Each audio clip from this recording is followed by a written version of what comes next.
I also really love how like they zoomed in on Nicolas Cage's face every time he drank like an energy drink, and you heard like the gulps. That was so hot. I loved that so much. You thought it was hot too, right? Yes, I really did. As a Nicolas Cage fan, that was like fan service to me, you know? Yes. I feel like that was directly put in there just for me.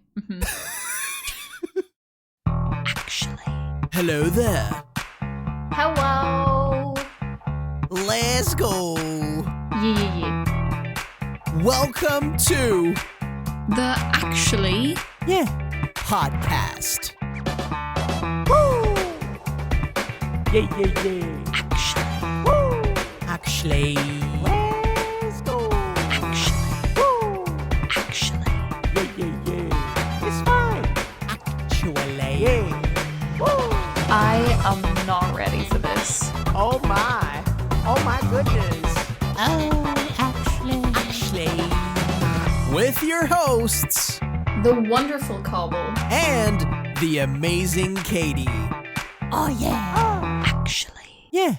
Hello. And welcome back to our. Oh, I thought we were gonna. Right, I thought we were gonna like alternate or something. I thought we were gonna go in sync, but okay. Come on. Podcast. Podcast. Yeah, I was wondering what you were doing there. I was like, yeah. I was trying to, Thank you. Needed that guidance. Yeah, but welcome to Actually, the best podcast around for undeniably everything, anything, and everything in between and beyond. It's me, Cobble. That is Cobble. And I am Katy. Yeah. Welcome back. Hi. Hello. I got my vaccine today, like my first vaccine shot. It was very like it was like a well-oiled machine in like the vaccination center. Yeah. Like I was actually like I think maybe 20 minutes early because of public transport, because there's like the buses are not like in tune with like the schedule of the things. So I was there like 20 minutes prior the time that I had to be there. But they were like, yeah, you can go inside. I needed my like identity card and like the little note that said like, yo, you gotta come get your vaccine. And good. Is that what that's what it sounded like? Like it spoke to you? Yes, yes. Right. Like I opened the letter and it was, yo, come get your vaccine, boy. Right. Yeah, like that thing from Harry Potter. What's it called? A howler? Yes. Yeah. Yes. Okay, cool. Exactly cool. that. Very good. Exactly that. Very good. And so like I came in there with my identity card, and then they gave me like an option. Like they were like, do you want a Johnson or a Pfizer? Oh, you got a menu? I felt like, is this a restaurant? Is like, are these steaks or something? Like what are burgers? Like what is this? And I had to choose. Like I could choose. I went for Pfizer, like the one that was assigned to me. The Johnson one apparently is only like one shot and then you're done. Yeah, I heard that. Yeah. But I don't know. Like I don't know. Like I was just joined the Pfizer babies. I joined the Pfizer babies. In fact, it was the only reason that I picked Pfizer, just because like you had Pfizer and Cleo was gonna get Pfizer, and so I wanted to be a Pfizer baby. Yeah, that's the only reason that I Pfizer babies. Yeah. Let's go. Yeah. So how are you feeling? How are you feeling? Look. Like in of its own, I'm feeling fine. But just before we started recording this episode, I was like, yeah, it's actually quite fine, and my arm is not sore or anything. Like it's pretty nice, it's pretty neat, and like legit 5 minutes after I said that, my arm started hurting so freaking, like, it's heavy, it's sore, I hate it, but I'll get through it. You'll be fine. Yeah, it's a weird feeling. Like, I think I explained to you when I got mine, I was like, it feels like little gremlins have opened my arm and put bricks inside it. You were like, yeah, sure. But now you understand, right? Now I understand. Now I understand. Mm-hmm. Yeah. And also, like, did you feel them like put the needle in your arm? Kinda, like, because I didn't feel anything. Really? They were like, yeah, you're gonna feel a small sting, and I was waiting for the sting. And I was like, where's the sting, lady? And she's like, it's already done. And I was like, what? Nice. I felt mine a little bit. Not that I'm complaining about that, because, you know, you'd rather that's not all fine. Feel it. Yeah. But I'm like, how? Magic. Sorcery, actually. Sorcery. I felt mine a little bit, like, but it wasn't bad. Like, it wasn't sore. But the doctor treated me like I was a child. Like, he was like, okay, take a big deep breath. I was like, okay. Did you get a lollipop after? I didn't. And I didn't get a sticker either. And I was really sad about it. That's really rude. That's really rude. The way he was talking to me, I thought I was going to get like a sticker at least, but no. Yeah, at least a freaking sticker. What the fuck? Right. Or like a magnet so you can test it out. With the 5G. With the 5G coursing through our veins. Yeah. I can already feel like the 5G waves in my freaking brain. Yes. Yeah. Mm-hmm. Yes. We're going to be able to communicate telepathically after today. It's beautiful. That's actually a very terrifying thought that we maybe should go into in a separate episode or something. If we could communicate telepathically. Yeah. How would that be? What would that be like? What would be your concerns and stuff? I would have so many concerns. This could be a whole episode. I don't know if I can go into that.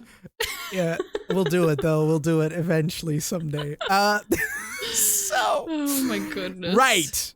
Today's episode is like a bit of a special one, isn't it? Yeah. It's a bit of a weird one. Interesting. It's going to be interesting because we're going to be talking about bad movies, but also like bad movies that are, or like movies that are considered to be bad, but we actually enjoyed or liked.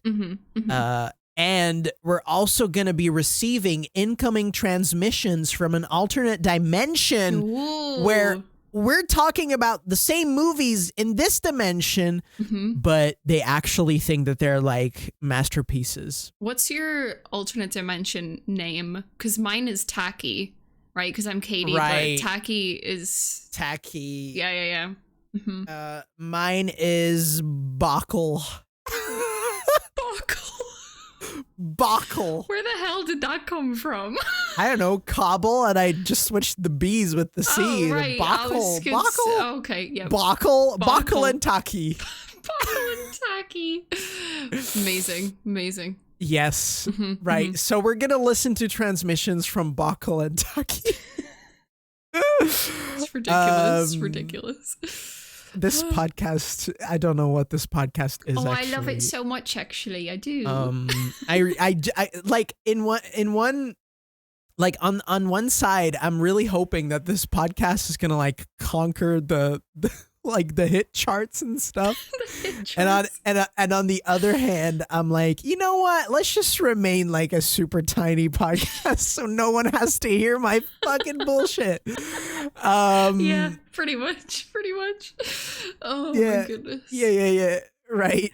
So we also had a word search last episode, of course. Last episode was about time travel. Yes. If you like that, maybe you should listen to that episode as well. Yeah. We talked about like all kinds of stuff in time travel. We did. And every episode on this podcast, there are letters spread around in like the duration of the podcast. And if you collect them all and piece them together. You will find a word that has something to do with the theme of that episode. Yes. And so last episode, the word search was about time travel, and the word search answer was paradox.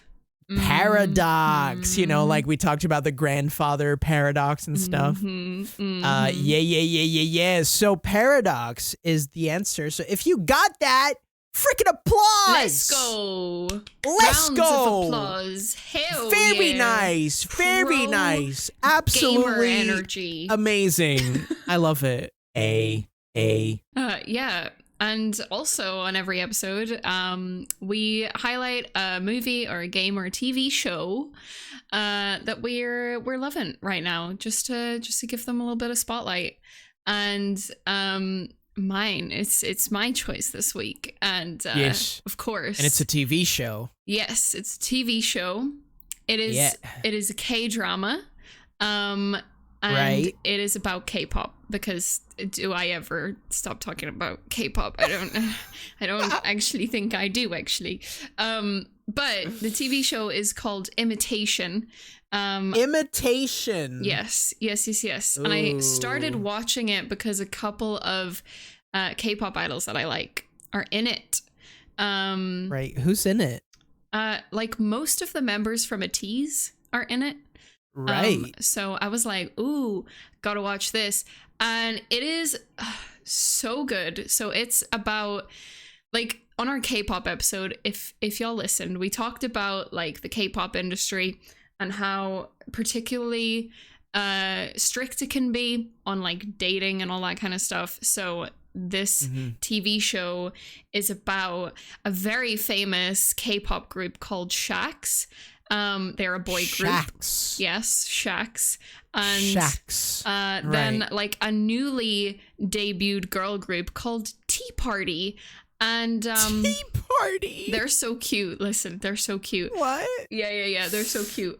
And okay. One of the members from Tea Party and one of the members from Shax, they love each other, but it's very complicated because he's so famous and he's not allowed to date. And it kind of follows the whole like fan culture of like the consequences that could happen if they're caught together and all that kind of stuff. It's very dramatic. It's also very cute.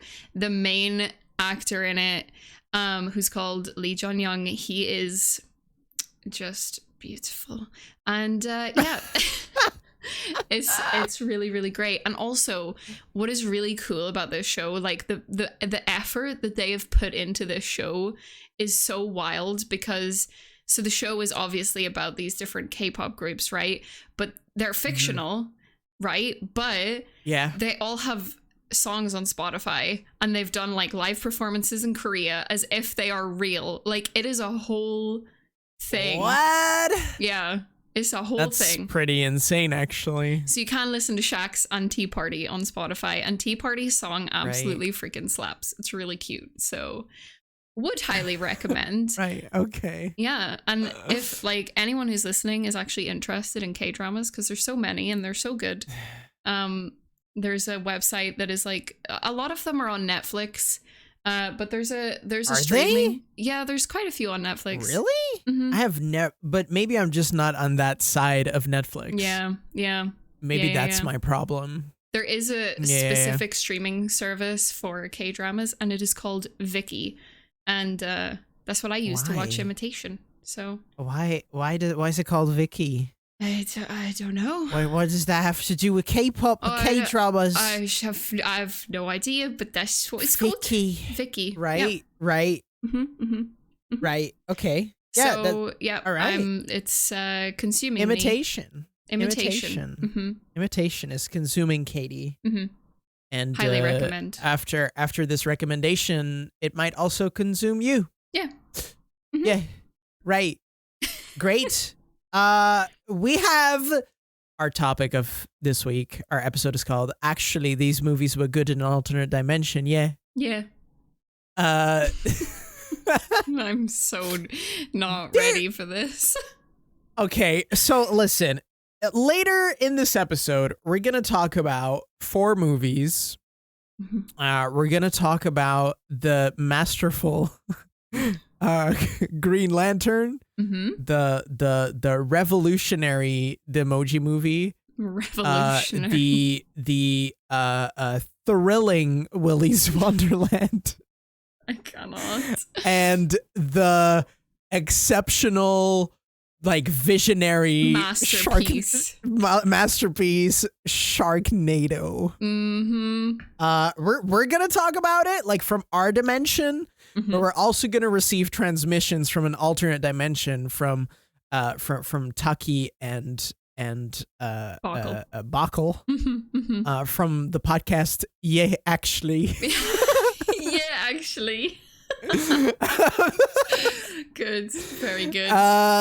And they're gonna talk about those movies as well, but they're gonna love them. They have differing opinions from us. Yeah. I'll say that much. Yeah, they'll have differing opinions, exactly. But first, I want to talk about some bad movies, because there's a lot of movies out there, and of course they can't all be good. No. Ain't that the truth?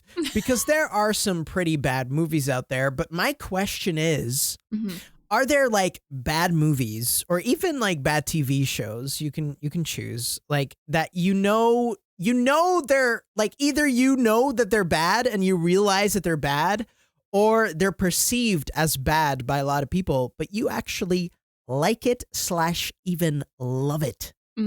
Well, I have an answer for this, and it kind of pains me because I don't see these movies as bad. And listen, I don't want to hear nothing from you, Cobble. But I'm not saying anything. Right? What are you talking about? I love the Twilight saga, right? I love it, and it has like a cult following. Like Twilight, there's a lot of Twilight fans, but those movies are not perceived to be widely very good. But I just love Twilight so much, and I have watched Twilight about 20 times in my life, and especially, so there was like a time where I wasn't doing great. I wasn't feeling well. I went to stay at my mum's for like 3-4 days or something, and this is like the epitome of going through it.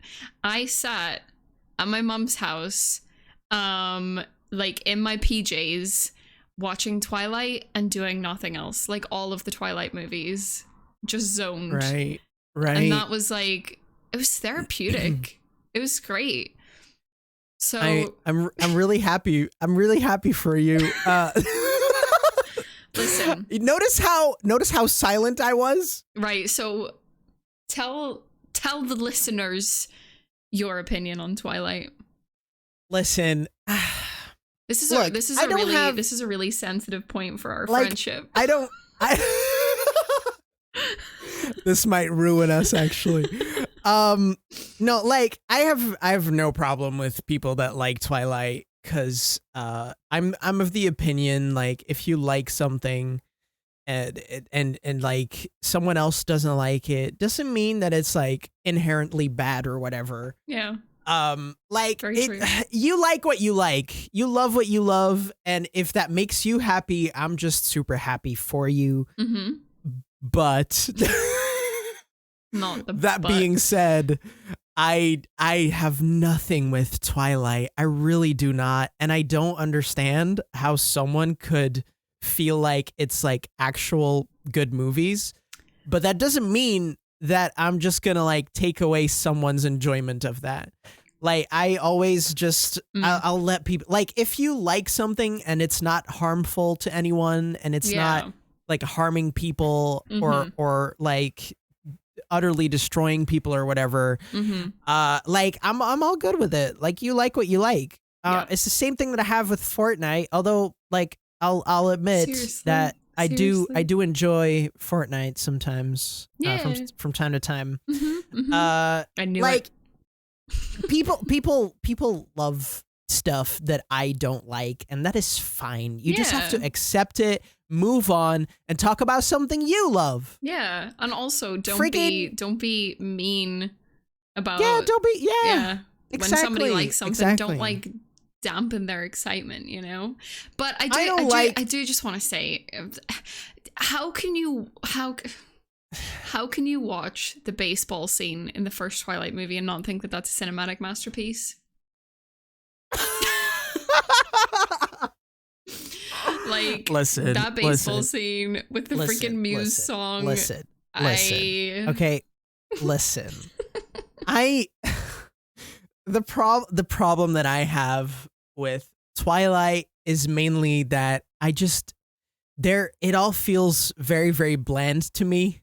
Right. And like in both like the story and the characters and how they're portrayed, I don't feel it. I really don't feel it. Like, the movies themselves, I think, are quite competently made. Like, it's not a cinematic masterpiece or whatever, but not everything has to be. Mm-hmm, mm-hmm. But I just really don't vibe with it. I didn't like the acting performances, even though like Robert Pattinson is a great freaking actor. Yes. I think he just does a horrible job in those movies because I really don't like the script and the scenario. Like, I just really don't like it. To be fair, I don't think he did either. Like, yeah, Robert Pattinson is very vocal about hating the Twilight franchise.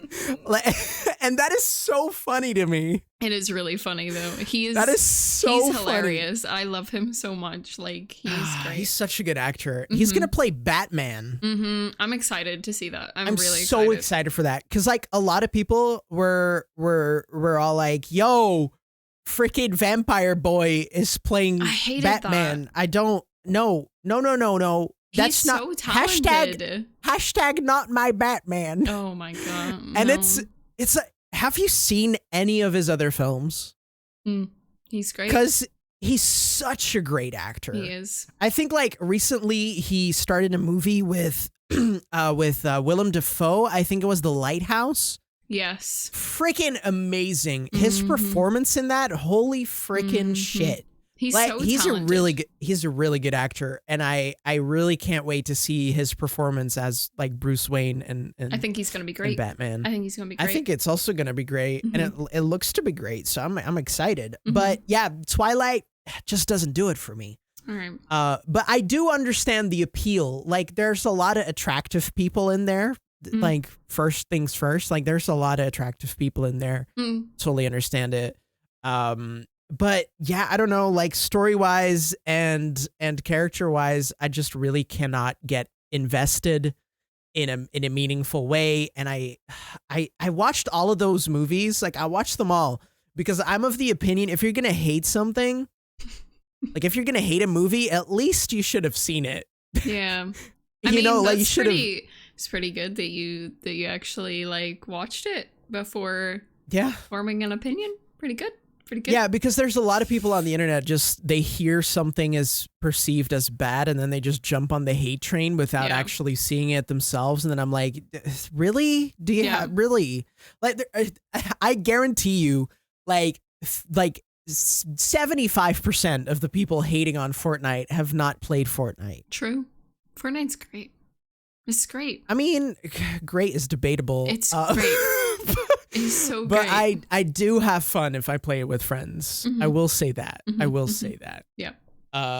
And so, like, just let people enjoy what they enjoy and stop freaking bashing everyone down just because you don't like something. Yeah. Just because you don't like something doesn't mean it's bad. Like, a lot of people will be like, oh, that movie sucks. No. You forgot a few important words. In my opinion, yes, that movie sucks. Yes. That's what you should say. True. So, like, I know quite a lot of people that, like, if they don't like something, they'll just say, yeah, it's bad. It sucks. It's so bad. Oh, same. And I'm like, no. You think it's bad. And it's like completely fine that you think it's bad, but don't just proclaim that it is bad. Yeah. Yeah. Preach. Unless we're talking about like Sharknado and this episode. Listen, Sharknado has a lot of movies. There must be people that yeah, like true. It. Well, I mean, Sharknado is like the kind of bad where it becomes good. Yeah. You know, like we'll get into that. I have a lot of thoughts on that. We'll get into it, but me and Katie, like the first movie we've ever watched together is Sharknado. Yeah. I just think anyone that knows us is not going to be surprised by that fact. Yeah. Like, I think it just makes entire sense that was the first movie that we watched together. But we were screeching. Yeah. Like, we were pissing ourselves. It was a good time. It was a good time.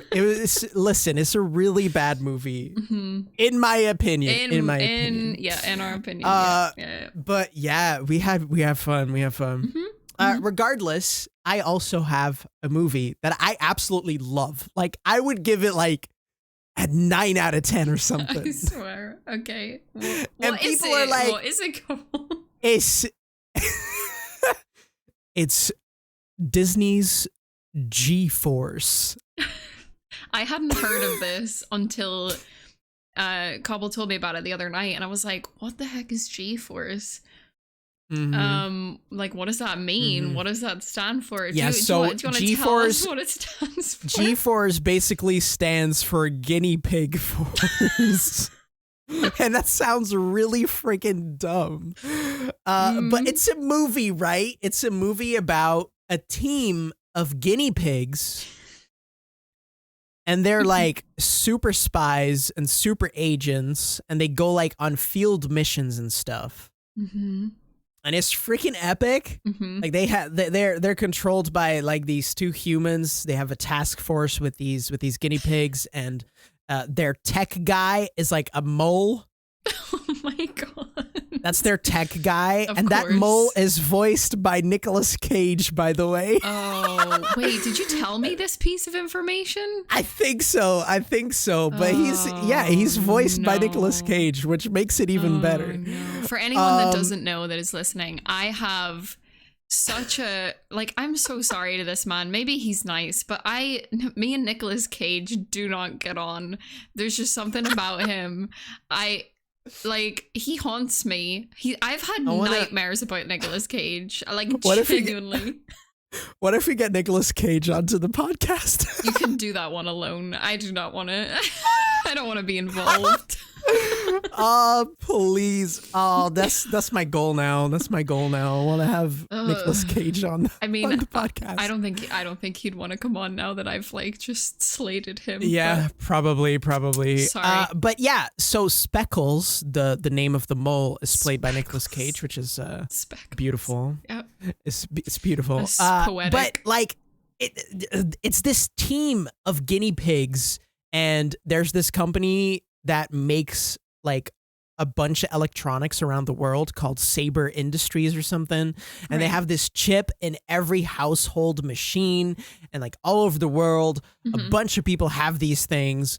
And after a while, it is revealed that those devices can transform into murderous robots. And the only ones that can stop it are the gforce. Let's go. Of course. It is such a blast. This movie is such a blast. It's so good. Like, I genuinely believe that it is good, and it should have gotten a sequel. It's CGI guinea pigs doing like karate and stuff. Like, it's beautiful. There's a hamster in there as well. Like, I don't know why I just said that as like a selling point, but like a lot of people that I've talked to have said to me, like, gforce is a bad movie. Aww. And like, if I look at it objectively, what makes a good movie, I think I can agree that gforce is not a great movie. Right. Like from like, if I turn on my movie critic's brain, which I do have a lot of the times. Right. And I think that's also why I don't like Twilight. Okay. Great. Like, I'm very critical in what I like and dislike with movies and stuff. If I look at gforce objectively, I can say it's a bad movie. It's not great. Okay. But my subjective brain does not give a fuck. Like, I will have such a blast with this movie. We should watch it. Okay. Well, I feel like we should definitely, because now I'm curious. We should definitely watch it. Like, hearing your joy of talking about it kind of makes me really happy. So listen, Darwin, like the brown guinea pig, could get it. I swear. It's too early in our podcast for you to say these things. Yeah. No, it's fine. Yeah. Mm-hmm. Yeah, it's great. Also, whenever I hear a Black Eyed Peas song, I can't believe the Black Eyed Peas. It makes me think of gforce, because that movie is full of Black Eyed Peas songs. Why does that just make so much sense? Like, it just I don't know. It just makes so much sense to me. You know what it kind of, like, the look of it kind of reminds me of? It just, like, came to my head. There's a movie that I watched, like, incessantly when I was growing up, and I think it was called Cats and Dogs. Oh yeah, it's exactly like that. Oh my God. It's exactly like that, but with guinea pigs. I love that great. movie. It's marvelous. I actually love that movie. Cats and Dogs is great. Cats and Dogs is amazing. Mm-hmm. They made a sequel to that as well. Did they? Oh. Yeah, that one was less amazing. Oh. Yeah. But I'm pretty sure that if I would watch the first one again, I will also think that it's probably not that great. No, it was great. It was great. It was great. It's perfect. I'll just never watch it again, and my opinion on it can then not change. Yeah. But yeah, like that's at one point, like the guinea pigs are in like a hamster ball kind of vehicle that they've gotten designed for them, which is basically like their Batmobile, but it's like a hamster ball. Oh my God. Right. Okay. And like they're rolling down the street, and it's like there's just this Black Eyed Peas song like blasting over it, and I love it. I love it. That just makes sense. Like I can see that, you know, I can see it. And tonight's gonna be a good night.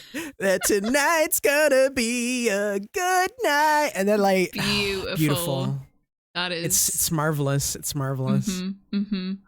So yes, for me, like gforce is definitely one of those movies that a lot of people think it's bad. I think it also has like a 4 out of 10 on IMDb or something. Nice.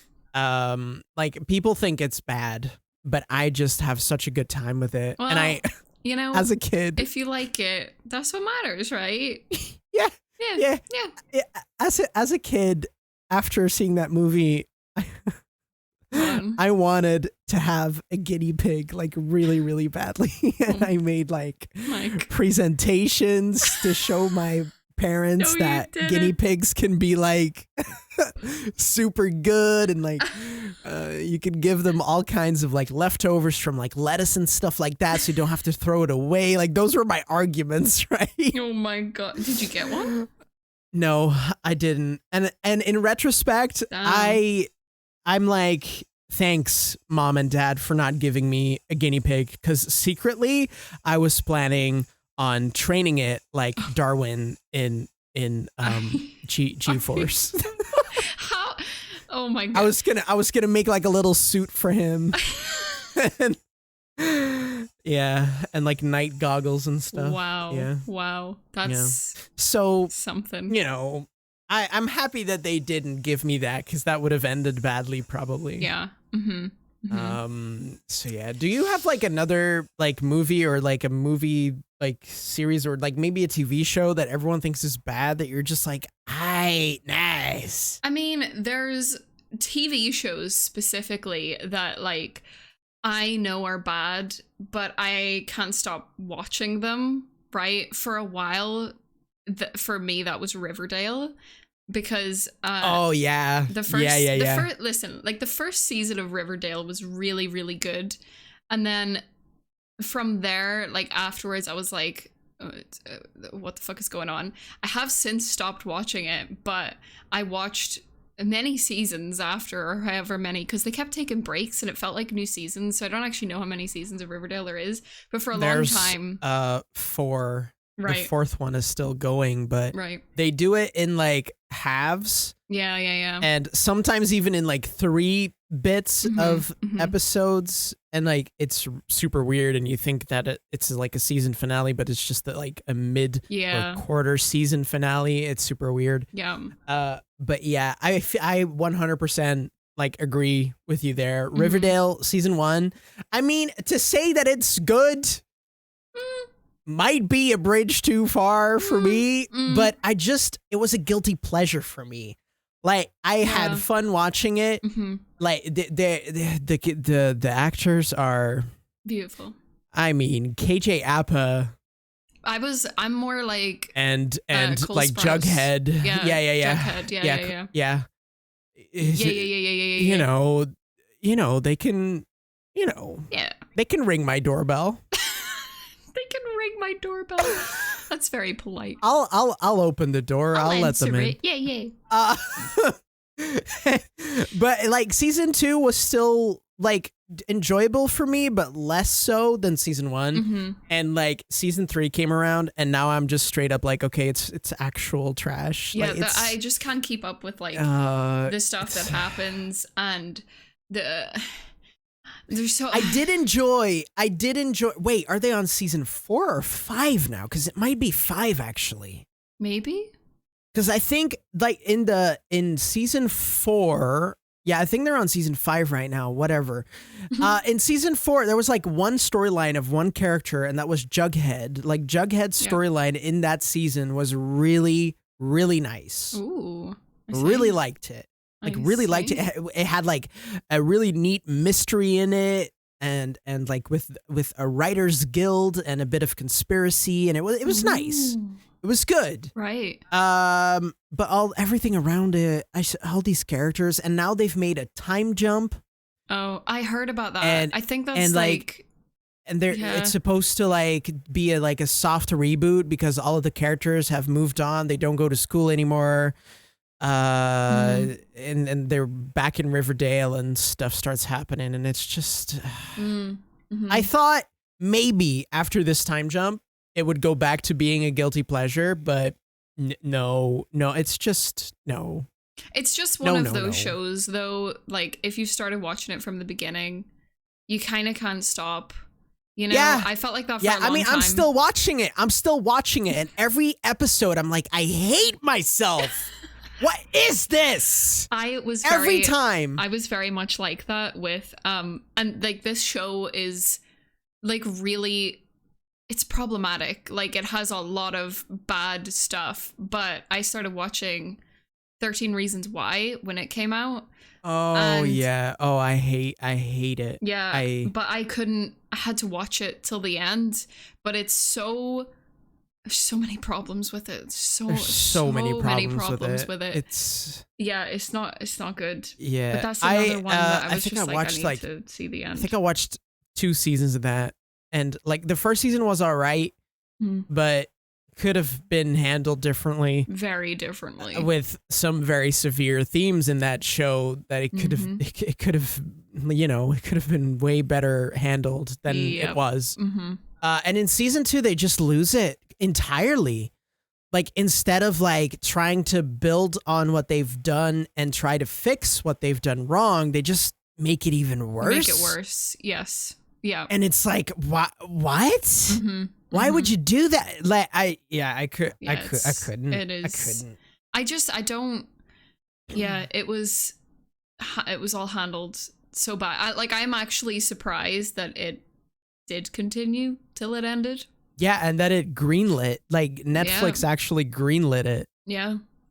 Yeah. And I was like, what? Also, another reason why I despise Twilight a little bit. Oh my God. You're just hurting me. You're hurting me at this point. Twilight is what birthed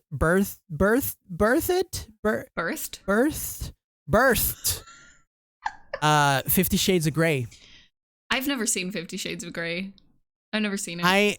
There are there 3 movies? I think so. Yeah, right. Yeah. I've seen all 3.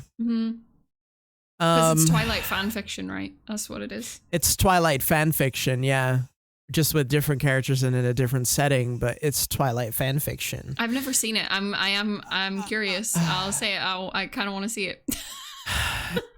I wanted to. I don't know what I wanted to do, but it was not watching those movies. But I did because, again, like you can't complain about something if you haven't like experienced it or watched it or whatever. Like you can't complain about it. I also think you were probably just a little bit curious, just a little bit. I was also a little bit curious. Some of the, I mean, like the sex scenes are. Everyone was like going crazy about the sex scenes in these movies, but and like people made it seem like it was actual porn, you know, like people really made it seem like it was actual porn, and like I watched those movies and I was like, have you seen actual porn? Because that's not it, love. That's not it. That's not it. Wow, that's not it. Actually, that's so disappointing. Yeah, I've never seen them, but you don't have to. However, you really don't have to. Fun fact: Jamie Dornan is from Northern Ireland. Northern Ireland, really represent. Yeah, right. yeah, he is represent in the Twilight fanfiction. I don't know movie. what else he's done acting wise than those 3 movies. He's actually, he's in a Northern Irish TV show called. Wait, is he? Wait, The Fall? I think it's called The Fall, and it was shot here. I think he's in that. Yeah. Right. Yeah. N.I. But one more TV show that I think is widely perceived as bad, and it gets me so heated because it's my favorite TV show of all time, is Lost. Oh yeah. Like, I mean, I don't remember anything about it. I have to rewatch it because I genuinely don't remember anything about it. I do remember that I was not a fan of the ending. What? But I did like the rest of it. This is why I need to watch it with you because, in my opinion, and I don't want to give any spoilers in case anybody hasn't seen Lost, I think you should. This is like, I think I said this on like the last episode, but like Lost was, I think it was over like a span of like 6 years that show was on air. And you really have to just be able to binge it. Yeah, to understand it fully, you just have to binge it like very consistently. Because I love the ending of Lost. I think it ended like it should have. See, like the only thing I remember is that I didn't like it, but I don't remember what it was or what happened. Like I cannot even like gather a mental picture of one of the characters. Oh my god. So like it would be like watching it for the first time, basically. Yeah, it is. That's what it would be. I love it so much. It's a big commitment though. Like it was back when TV shows had like 24 episodes a season, and most of them have like tons of episodes. So you do have like filler episodes. It's a lot. It's a lot. But it's wonderful. And I literally had an argument with somebody one time about Lost because they just perceived the ending wrong. It was just wrong. It was just wrong. It was just wrong. Right. Very passionate about Lost. I love it. I just want to like one more thing, like of things that are perceived as bad generally by a lot of people that I actually enjoyed. The sequels of the Star Wars movies. Like The Force Awakens, The Last Jedi, and Rise of Skywalker. Yeah. Now, a lot of fans agree that The Force Awakens is okay. Like it's fine. It was a return to formula. It was a bit unoriginal in terms of like another Death Star and stuff. But like people are like, I fine. The problems start with The Last Jedi. And like, I'm not ashamed to say this, but like I'm a huge Star Wars fan. But The Last Jedi is actually like, yeah, it might be my favorite Star Wars. Well, maybe like just underneath Empire Strikes Back. Nice. I love it so much because it did something completely different than what we expected. And like a lot of fans were angry at The Force Awakens because it was same old, and then The Last Jedi does something completely different, and people like, it's different. No, that is so typical of so many things. Like, it's infuriating. Like, I just like, what did you want then? Like, but I think like the Star Wars franchise and like its fandom especially is very toxic environment. When you have like a fandom that big, I think it's really, and like that dedicated as well. It is so hard to just please everybody. It's never ever gonna happen. Definitely. I just like a lot of the problems that people have with The Last Jedi, I just genuinely don't see. Like people are like, I don't like how Luke's portrayed because he's not Luke from Return of the Jedi. Yeah. And then I'm like, yeah, but he isn't supposed to be Luke from Return of the Jedi. He's supposed to be Luke, 30 years later or something, like stuff happened. Stuff happened. And people change. Like that's the reality. That's what happens. And like, I really loved that development and like what his connection to the Force meant. The only thing I would change about The Last Jedi is cut out the casino stuff. I will agree. The casino stuff with Finn and Rose, not great.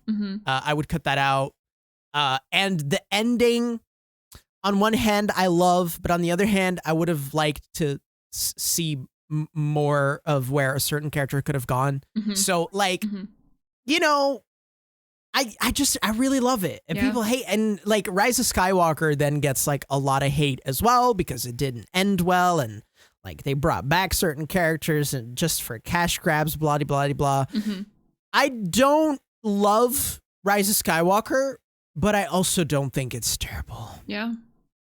I like the Star Wars. I'm not a huge, like, I like Star Wars. I'm not like a huge fan. Like, I don't know everything, and I'm not involved in the fandom in any way, shape, or form, but I enjoy it, and I really like those movies. It was so weird, like sometimes, so I have like comfort movies, right, that I will watch like on a sick day, right? For example, like freaking the Studio Ghibli movies or whatever.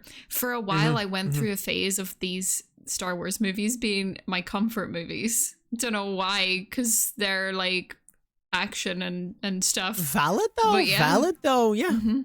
Yeah.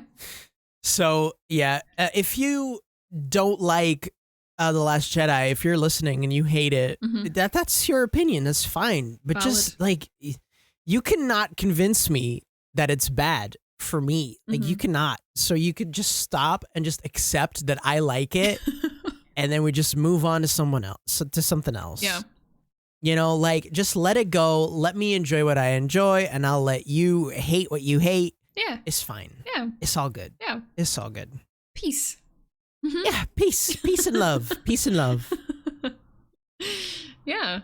I like that. Yeah. I just, like the whole just like message of just letting people enjoy their stuff, like, is really nice. And raining on someone else's parade because they like something that you don't is just no fun. But especially when you haven't seen the thing or experienced the thing. I hate it when that happens. So, kudos to you for actually watching Twilight. It's still a sensitive spot for me, and we'll have to like work on our friendship to get through this. However, oh my God. Right. But I think we bonded over Sharknado though. Oh yeah, we did. That is a shared experience that I don't think I'll ever forget. I think Sharknado actually, because like I think I told you yesterday that I didn't like Twilight, or a few days before, and I think Sharknado actually might have saved our friendship. Yeah. It might have. Yeah. Sharknado, savior of friendships. Yeah. That's, you heard it here first. Right. Okay, so alternate dimension stuff. We're gonna talk about Green Lantern, the Emoji Movie, Willy's Wonderland, and Sharknado. Mm-hmm. And then we're also going to hear what our alternate dimension buddies have to say about them. Yep. First up, Green Lantern. Green Lantern. Have you seen Green Lantern? I have not. Wanted to is maybe a big word. Yeah, but we were planning this episode, and Cobble has seen most of these movies. I had not seen most of them. We had a very short time frame though, so I want to learn. I want to learn why, this is it's an interesting topic, Green Lantern. Okay, so Green Lantern is a DC superhero, right? Yeah. Mm-hmm. He's like a cosmic superhero that defends Earth from threats from outer space. Yep. Right. In the comics. And like there's this whole Green Lantern corps of Green Lanterns that like each get assigned a planet or a sector in space to protect. Right. And they have like these green rings that give them superpowers. Right. And like it gives them their suit. Right. And it's built on hope. Okay. Hope. Okay. But there's also like a force that like fights against that, and those are like yellow rings, and those represent fear. Right. Okay. Now, there's a lot of potential with Green Lantern stuff. Mm-hmm. Like a lot of potential. There's a lot of comics. It's a great character. Both versions. I think there's multiple versions of the Green Lantern character, but there's two primary versions of the character that could be great on screen. Yeah. They have attempted this with Ryan Reynolds. Beautiful man. Beautiful man. Hilarious man. Hilarious, yes.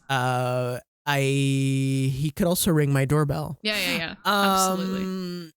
Like, he's not really the problem in that movie because he just did what he could with what was given to him. Oh no.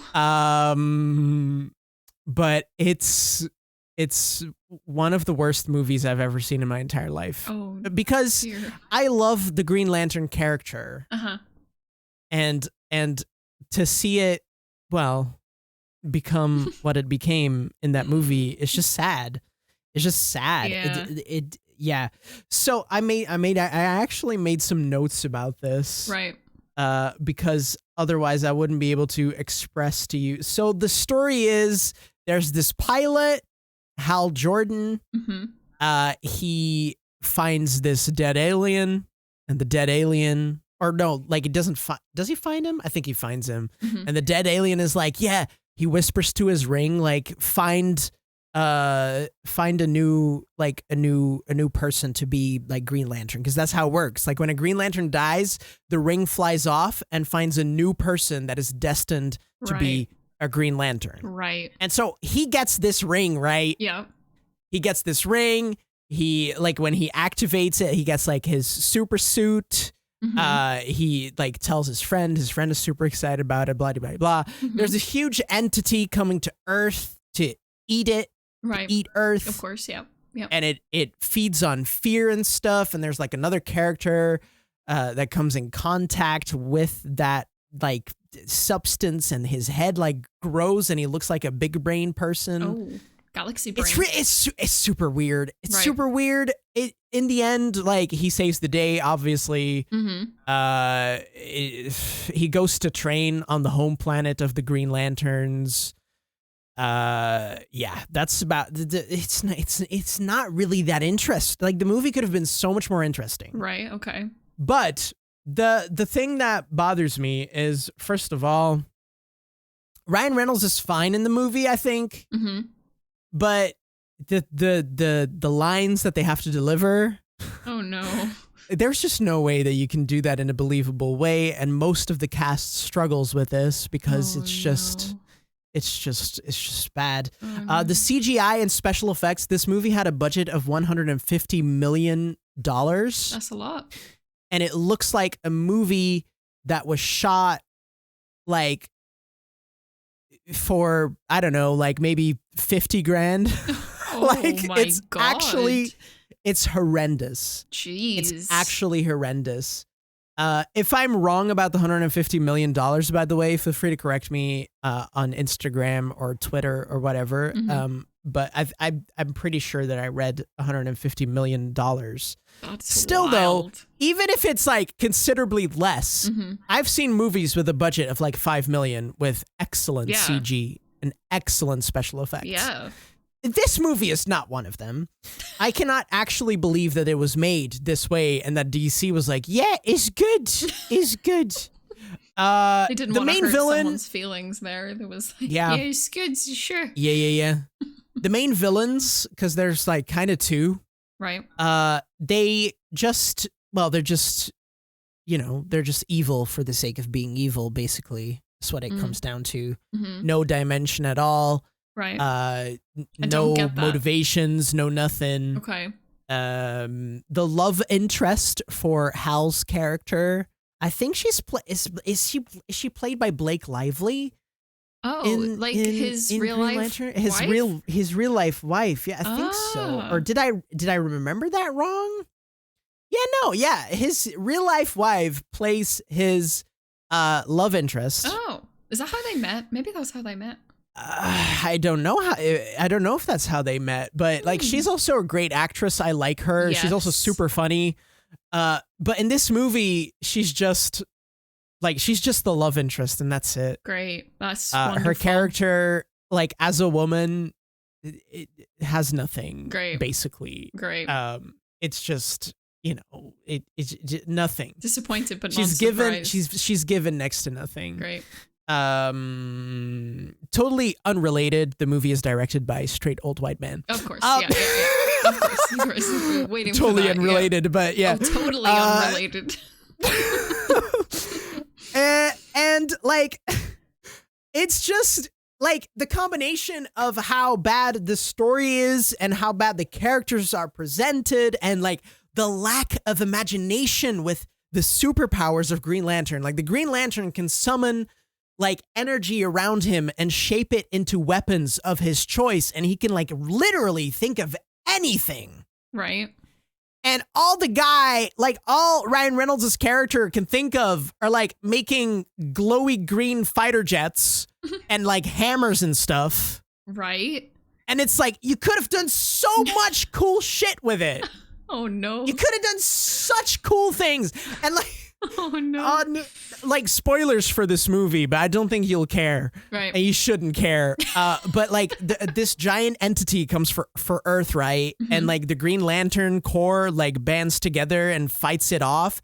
And what they do is they cast a green energy net around it. Like they assemble like a fishing net around it. Okay. Instead of like bombarding it with something super freaking cool, it's net. Like, here, a net, we're gonna trap you. Oh no. It's yeah. And then the one thing that bothers me the most is this had a post-credit scene. Right. Okay. that set up a sequel. Oh no. And it was like one of the characters on the Green Lantern planet, Sinestro, and Sinestro in the comics is like a huge villain. Right. And he takes off his green ring and he puts on a yellow one. Oh shit. And his suit turns yellow and his eyes turn yellow. Ooh. And he looks into the camera and then the screen fades to black. Shit. And we're supposed to be excited for what's to come. But in the meantime, I was struggling with staying awake and stuff. That never came, right? Because I remember when that movie came out. that never got greenlit, no, obviously. I remember when that movie came out and like Twitter and like social media was just like, what the fuck is this? Like I do remember all of the backlash on the like online, even though I didn't see it, but yeah. I do remember It's so bad that Ryan Reynolds' character in Deadpool jokes about it and how bad it is. That's wow. Like amazing. Yeah. Wow. You watched something interesting today. I did. Yeah. So, like I mentioned earlier, Me and Nicolas Cage, we don't see eye to eye. We don't get along. You don't even know him. I do. You're talking about him as if you know him. I do, and we don't get along, okay? Sorry to that man. Maybe he's really nice. I don't know. Not in my mind, though. So I watched a little movie called Willy's Wonderland. Willy's Wonderland? Yes. And watched it specifically so that I, could talk about it today, as per Cobble's delightful recommendation. Thank you so much. No worries. I was kind of like live reacting to you in messages about how I felt about this movie, and so I should probably start with what the movie is about, like before I can even express the emotions that I felt, the journey that I went on watching this movie. So basically, Willy's Wonderland is about this Chuck E. Cheese-esque place for kids where you go for food and parties, and there's those delightful animatronic characters that are absolutely sleep paralysis demons. So it's like, there's something right from the get-go, like the opening scene is like inside this Willy's Wonderland, and it's very haunting, and there's this birthday song playing, but it's like creepy, and these people are dying and they're screaming, and you're like, what the hell is going on? So it suggests that there's something really not right with freaking Willy's Wonderland.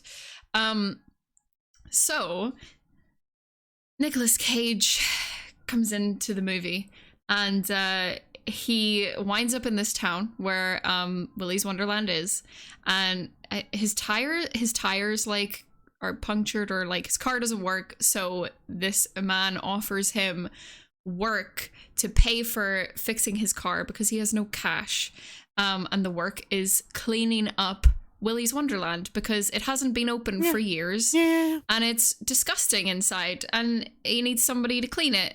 And Nicolas Cage does not say anything through this whole movie, which I don't... He doesn't say a word. He does not say a single word, and I don't actually know if that's more haunting than him speaking. The only sounds that he makes is he has these freaking energy drinks that he gulps, like chugs, and it's a close-up of his fucking mouth, and you hear him chugging this drink, and then afterwards he's like, ah, and I'm like, I just wanted to just pass away. Anyways, he starts cleaning this place, and as much as I dislike this man, I would pay for him to clean my house, because he cleaned that place pretty freaking good. Really well. Yeah, really well. Pretty freaking good. He did. So at the same time, there's these like group of like, are they teenagers? Yeah, like young they adults? basically just bring in a group of teenagers, and like as soon as they're introduced, you're like, okay, so they're just there to die, right? Yeah, 100%. You just they're just know there they're to gonna die, but they are like aware that there's something wrong with Willy's Wonderland. Like the first time that you meet one of them, one of the girls is trying to like set the building on fire. But yeah, they are like aware that there's something wrong, and they wanna stop it.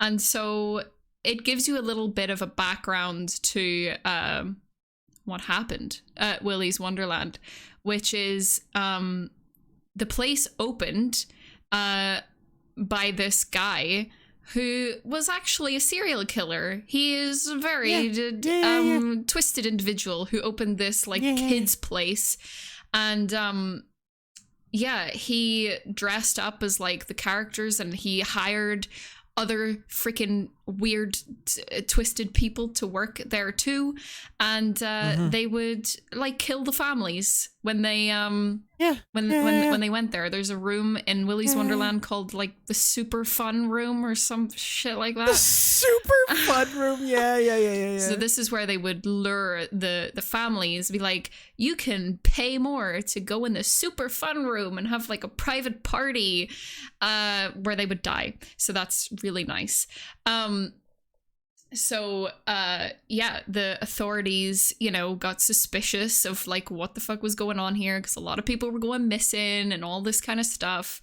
And when they tried to raid the place, all of the serial killers actually did like a nice little satanic ritual where they all just killed themselves, and somehow their energy transferred into the animatronics. The possessed animatronics. And then they're like, it's your birthday, and we want you to have fun. It's your birthday, so let's party, everyone. It's horrible. And then they stab you and slice your throat. Yeah. So like nobody wants to go here, but Nicolas Cage is like, just like, I'll go in and clean it. He doesn't say that because he doesn't fucking say anything in the movie, but he goes in. He just like nods and stuff. Yeah, and like one of the first like scenes that he has with one of the animatronics is this absolutely fucking haunted ostrich, and I literally was like audibly like screaming, and I think I sent you a message about it like the moment that I laid my eyes on it. He has no problem taking this fucking ostrich out. Like he rips out its insides and everything.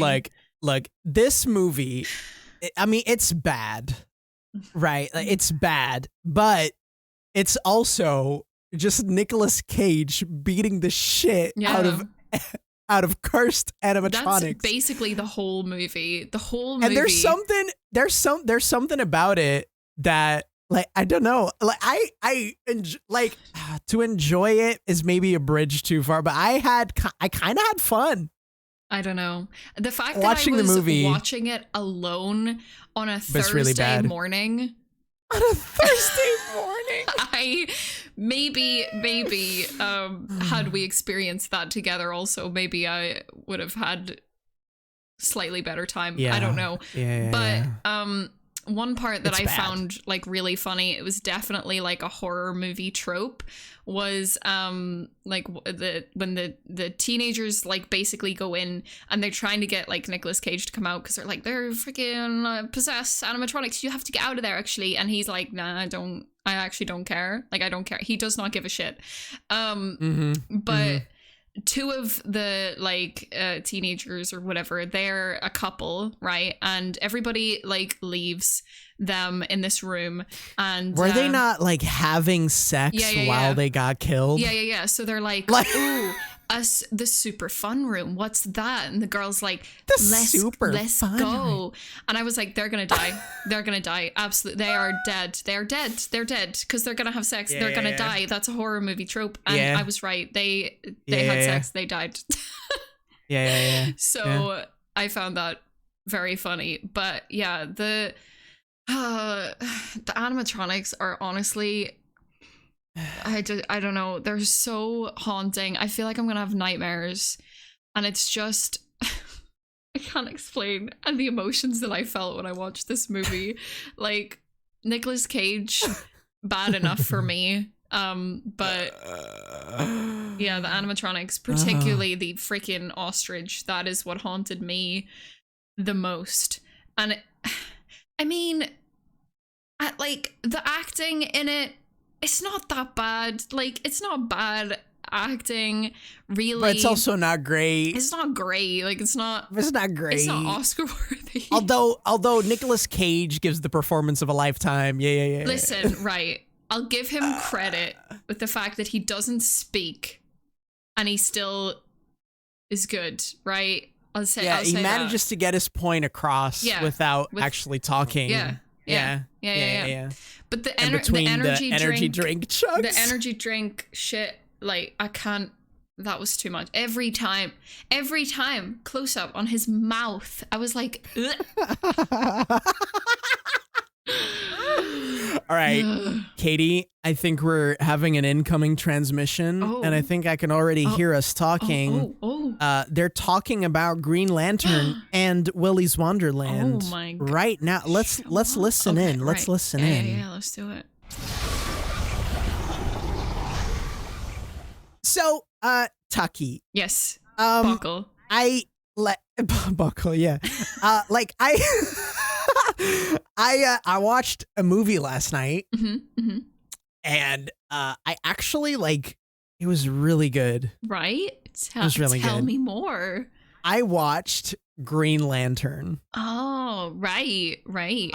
And it's this movie about a guy, and he finds a ring, and he gets superpowers, and he has to save the world. Wow. And it's freaking cool. It's never been done before. It's honestly the first superhero story like this that I've ever seen. Yeah. And it really works so well, and I wish there were more movies that would just superhero gets powers and has to save the world. I really hope that a lot of more movies will follow the formula. Wow. But Ryan Reynolds gives the performance of a lifetime. His best performance. Yes. Wow. And the rest of the cast is also amazing, especially the villain, with his big head at the end, chills, chills. Wow. Amazing.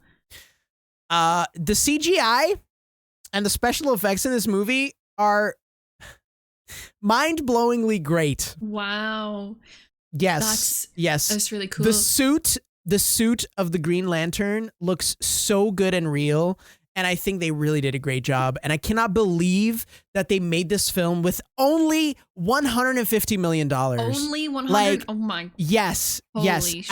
And I thought this movie had a $500 million budget or something, but it's only $150 million. And they pulled that off with that little money. And they pulled that off. It's actually insane. That's talent. That is talent. Also, the main villain with the big brain and the fear stuff, brilliantly done. Absolutely wonderful. I love how the villain in this movie is just evil for evil's sake. Oh, I love when that happens. Yes, because I hate it when other movies they give their villains backstories and motivations and stuff. No one cares and I'm that. Please, who the fuck cares? Yeah. You gotta just be evil. Yeah, just be evil. That's all I want in a villain. Just be evil. No motivation, just no explanation as to why this is happening.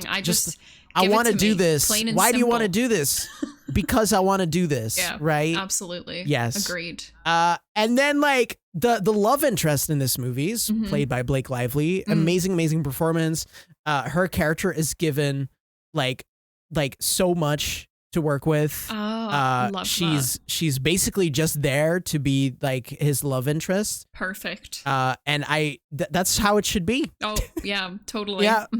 That's totally how it should be. Absolutely. And Katie, it had a post-credit scene. Oh, tell me. And it was with Sinestro, and he takes the green ring off, puts the yellow ring on, and his suit changes to yellow, and he taps into his fear, and it sets up a sequel, and I honestly cannot wait to see it. Yeah. Because this movie is possibly the best superhero movie of all time. Wow. I gotta watch it. I'm excited. Yeah, I'm excited. You really do. You really do. Hell you really yeah. do. I think as soon as we're we're done here, I'm gonna watch it. I'm gonna watch it. Yeah. You should. You definitely should. It's so good. Wow. So good. Well, that's really funny because I actually watched the best movie that I think I've ever seen. Really? Yeah. So. Oh damn. I love my favorite actor is Nicolas Cage, right? So I've been watching through his entire filmography, and I think I found my favorite. I think I found my favorite. Sorry, I was just drinking and some water through my nose, actually. Not because of what you were saying, because I totally get it. Oh yeah. I just saw a meme or something. Right. Yeah. It's totally understandable. But oh my god. So listen, I'm just always in awe of Nicolas Cage, and he in this movie like definitely his best performance. He like Bockel, he doesn't even say a word, and I know I think I've seen it. Willy's Wonderland. Wonderland. It's yeah. That's great that's performance. the name. Willy's Wonderland. Absolutely. Just I don't know how this movie didn't get like an Oscar or something. Like I feel like this should have been Nicolas Cage's Oscar movie, right? I do think. Yeah. So yeah, the movie is about like a Chuck E. Cheese-esque place with animatronics, but they are possessed by the spirits of serial killers. Yeah, it makes perfect sense. Oh yeah, 100%. Like it's so realistic. It's realistic. It's gritty. It's grounded. It's super scary, and so like scary. There's things in this movie that you just don't see coming. Like, and you know what? You know what? Yeah. The animatronics are so cute. Like they're really cute. They're really cute until they kill you, of course. Oh yeah. This is fine. I mean, they're still cute though. I would get plushies of them all, especially the ostrich one, because that one just really spoke to me. So cute. And as like a horror movie fan, I thought it was excellent. Chef's Kiss. Yeah. Excellent. Chef's Kiss. Yeah. I also really love how like they zoomed in on Nicolas Cage's face every time he drank like an energy drink, and you heard like the gulps. That was so hot. I loved that so much. You thought it was hot too, right? Yes, I really did. As a Nicolas Cage fan, it was like fan service to me, you know? Yes. I feel like that was directly put in there just for me. Yeah. So, it's great. Highly recommend if you like some horror movies, if you like a bit of Nicolas Cage, watch that movie because it'll change your life. I mean, let's be honest. Who doesn't like Nicolas Cage? No one. Who doesn't like cute animatronics? Like, come on. So cute. So cute. I know it's supposed to be a horror movie, right? But they're so cute. Just so cute. Yeah, they're also really cute. Until they kill you, and then, you know. Yeah, but it's like cute. Yeah. Cute being killed. Like, you know? A plus movie. Yeah. A plus movie. Absolutely fantastic. Brilliant. I totally agree. Yeah. That was actual torment. I think I'm like I could be an actress. I do think that I could be an actress. I apparently couldn't because I was drinking water and like I shouldn't have, because as soon as you started talking about your favorite actor, like the water came back through my nose. Nice. Yeah. That was good. It was great. Very good. I do think that Taki and Bockel are I don't know. There's something wrong with them though. I do think that their opinions are I do not claim them. Taki, I do not claim her. Sorry, I do not know a Taki. Not after what I've just heard. Sorry, I'm so sorry. Yeah. This is like an actual like mirror dimension. Yeah. Because you hate Nicolas Cage, I do. But Taki loves Nicolas Cage. Yeah, apparently her favorite actor, which I have some feelings about that, but you got some feelings. I do, but you know what we have said this whole way through is just you like what you like. You like what you like. You like what you like. Totally. There's two more movies that I want to talk about here in our dimension, and then we'll also listen to what the other dimension has to say about them. The Emoji Movie already sounds thrilling. Look, there's like a lot of animated movies have success, right? Yeah. They're very like fun for children, and like adults can also take a lot of things out of them. Yeah. And sometimes animated movies like have themes that really, really speak to adults, and like I don't know, like animated movies, the limits are endless. Yeah. Love them. And like they're for children, they're for adults, they're for everybody in between and beyond. Yeah. It's animated movies are for everyone. Everyone can enjoy them. Yeah, they're great. And I think the reason why we love animated movies is because it's literally unlimited. The possibilities with it are unlimited. Yeah. But after seeing the Emoji movies, or like the Emoji movie, I think that unlimitedness should be reined in a little bit. Oh no. Because I don't know whose idea it was. I could probably Google that, but I don't want to. I don't want to. I don't want to know. I'll just be too angry at that person. Yeah. But someone in Hollywood was like, "What if we make an animated movie about emojis, dude? Like, what if we like make a movie about emojis in a phone, dude? Wow. What if the emojis in our phones are like alive?" I gotta ask, like right off the bat, is the poop emoji in it? The poop emoji is in there, and hold your butt. But the poop emoji is voiced by Sir Patrick Stewart. Oh my god. I'm not kidding. Oh no. Oh no. I'm not kidding. Well. I think he's gotten a very big paycheck for that. Oh, he had to. They must have had a big budget.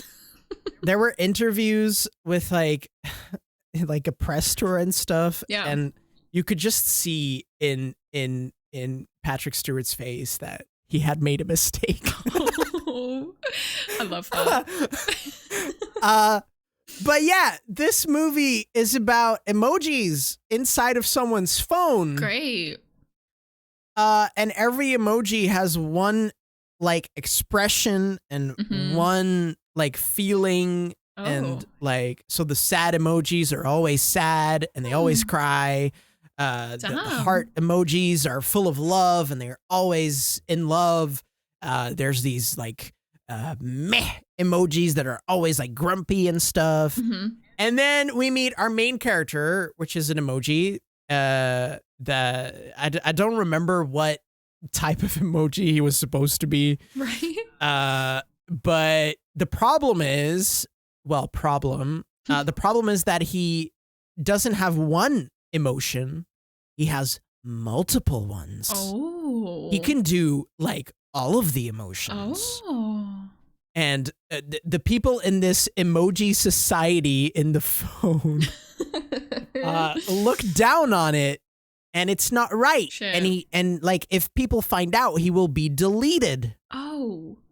That's a bit harsh. By the antiviruses or something, I think it was. No.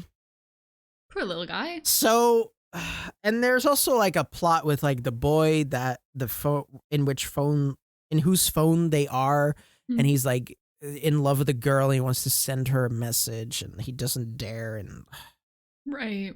Like he ends up sending the wrong emoji because our main character couldn't control which emoji face he was showing. So it was like a really weird emoji attached to a really weird message. Shit. And it ruined his chances with his crush and stuff. No. And then he had to like run from the antiviruses, and he meets a bunch of people and they go through the internet and they go through like freaking YouTube and Facebook and all that stuff and Snapchat. And it's just like they go on a journey through the internet with like they come across cat videos and stuff. It's super like this movie makes me angry. It's just like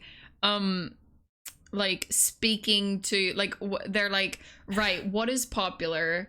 The internet, social media. Let's just make a movie where we incorporate all these things and make it like go with viral. With emojis, dude. Yeah, emojis. Yeah, dude, with emojis, dude. TC. It's just like the person that thought of this was obviously like drunk and high at the same time. Yes, absolutely. Absolutely. And like as soon as they woke up from their like long nap and they were sober again, I'm sure that they regretted it. But this movie, it's just like the animation is also like really generic. Oh no.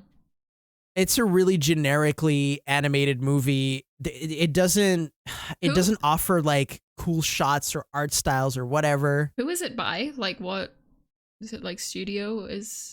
That's a good question actually. A studio that is now bankrupt. I don't know.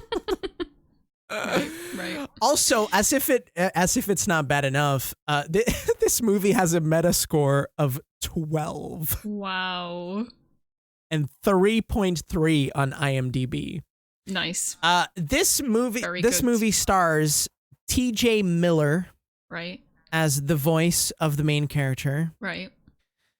But there's also this sidekick, and he's like a hand emote, like a hand emoji. Oh no. Okay. You know, like the wave that they do and stuff. Yeah. And he's voiced by James Corden. Oh no! Why is James Corden in every? He's literally in everything. And yeah, I just it's a recipe like for disaster. He's so annoying in this movie, like so freaking like I wanted to literally like I wanted to delete him. Like I wanted to drag his ass into like the freaking recycle bin, into the bin. Yeah. You know, James Corden is the only thing that I liked him in that I have actually seen. Doctor Who, and also Gavin and Stacey. I don't know if you've ever watched Gavin and Stacey, but Gavin and Stacey is iconic TV. Oh, we should watch. So I think you'd love it. It's really funny. Anyways, but James Corden is like apparently not a nice person, and also he's just in every he's in everything. Like he's everywhere, he's everywhere. Everything it's all annoying. the time. It's annoying actually. So I'm not a fan. I'm looking at the IMDb page of the Emoji Movie, and it literally says Patrick Stewart as poop. As poop. Poop. What like role does poop have? Like what does poop do? He's just I think poop is just there as like a celebrity cameo. Right. I genuinely like the movie was advertised with like, oh, TJ Miller, James Corden, and Patrick Stewart. And Patrick Stewart is like in it for like 5 minutes or something as poop. Nice. And he makes some really cringy some really cringy poop and fart jokes. Oh no! And that brings me to the humor in this movie. Like it's atrocious. It's not funny. Great. It's just like the entire runtime of the movie. It's just like the entire 1 hour and 26 minutes is just pure cringe and annoyingness and. I can feel your rage. Like I can feel it. This movie makes me legit angry. Like I showed this movie. I didn't show this movie, but my nephew wanted to watch this movie. Right. And like he got bored. So this movie isn't even entertaining for kids. Wow. That says a lot. Yikes. And normally children don't really have that much of a high standard. No. In terms of entertainment. Like it just has to be colorful and happy. Yeah. And like it looks colorful and happy, but apparently it's boring. RMN. Yeah, I hate it. I absolutely hate it. I can feel it. Like I can feel your rage. And yeah, you know, do not watch this. I feel like you talking about this is like therapeutic for you. I think you really needed to get this. There's a certain area in this movie where they have to like get through a firewall or something. Right. And it's like a literal wall of fire. Great. It was really good. And I think they have to do like some kind of dance off or something. And like the hand emojis that then starts like dancing with the fingers. It's freaking cursed. And then like the emoji has to dance as well, and he incorporates like all these emoji faces into the dance. And that alone makes me feel like my soul is leaving my body, and I would rather not, actually. I hate it. I absolutely hate it. Like if you want to have like a night on which you want a really, really bad, boring freaking time, watch the Emoji Movie. Yeah. It's good. It's just bad. Well, the last movie that I would like to talk about is a cinematic masterpiece. It's called Sharknado. Sharknado. We watched Sharknado yesterday together. We did. So I was trying to think of a movie that we could talk about, and I was like, you know what? We should talk about Sharknado. So we were like, we should experience this together. Like, this is something that we should actually watch together. I've heard of the Sharknado movies for like a long time because there's 5 of them somehow. There's 5 of them. Yeah, 5 of them, and 5. I've always 5 movies about like sharks in tornadoes. Yes. Just let that sink in for a minute. 5.